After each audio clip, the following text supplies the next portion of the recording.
బెల్లంపల్లి పట్టణంలో ఏదైతే మార్కెట్ ఏరియాలో నిరంతరం ప్రజలు తిరిగేటటువంటి ప్లేస్ అది. కాబట్టి ట్రాఫిక్ సమస్య చాలా ఎక్కువగా ఉంది. కాబట్టి ప్రజలకు ఇబ్బంది జరగకుండా ఏదైతే మెయిన్ రోడ్ల మీద అమ్ముకునేటువంటి ఫుట్పాత్, మన ఏదైతే తోపుడు బండ్ల మీద అమ్ముకునే వాళ్ళు కానివ్వండి, అక్కడ అమ్ముకునే పండ్ల మన ఏదైతే పూల పండ్లు కూడా పెట్టుకుని అమ్ముకుంటున్నారు. అదేవిధంగా జ్యూస్ సెంటర్స్ అవన్నీ మెయిన్ రోడ్ మీద అమ్ముకుంటున్నారు. కాబట్టి ట్రాఫిక్ సమస్య ఇబ్బంది లేకుండా వాళ్ళకి ఏంటంటే ఇక్కడ శాశ్వతంగా కాకుండా తాత్కాలికంగా వారికి మన నూతన మార్కెట్ ముంగట ఉన్నటువంటి బంకర్ ప్లేస్లో వాళ్ళకి ఈరోజు మార్కెట్ ఇవ్వడం జరుగుతుంది.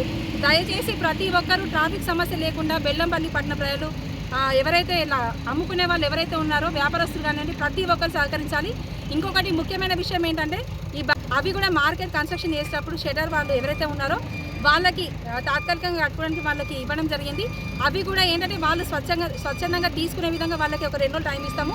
ఎందుకంటే వాటిలో వాళ్ళ యొక్క సామాన్లు ఉన్నాయి కాబట్టి అవి వాళ్ళు తీసేసిన తర్వాత వాళ్ళు ఒకవేళ 2 రోజులు టైం ఇచ్చి తీయకపోతే కనుక మేము మున్సిపల్ నుంచి ఖచ్చితంగా వాటిని తొలగించడం జరుగుతుంది. కాబట్టి ప్రతి ఒక్కరూ ఎవరున్నా కూడా వ్యాపారస్తులు కానివ్వండి ప్రజలు కానివ్వండి ఈ బంకా స్థలంలో ఇవాళ మార్కౌట్ వేస్తున్నాము.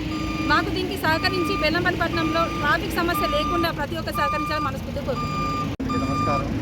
ఇవాళ బెల్లంపట్నంలో అమ్ముకుంటున్న తోపుడు బండ్లు కోళ్ళు మార్కెట్ వాళ్ళు కానీ పండ్ల మార్కెట్ వాళ్ళు కానీ పానీపూరి ఇతరస్తులు ఎవరైనా సరే వాళ్ళకి ఇక్కడ నూతన కూరగాయల మార్కెట్ ఎదురుగా పక్కన ప్లేస్లో వాళ్ళకి తాత్కాలికంగా స్థలం కేటాయించడం జరుగుతుంది.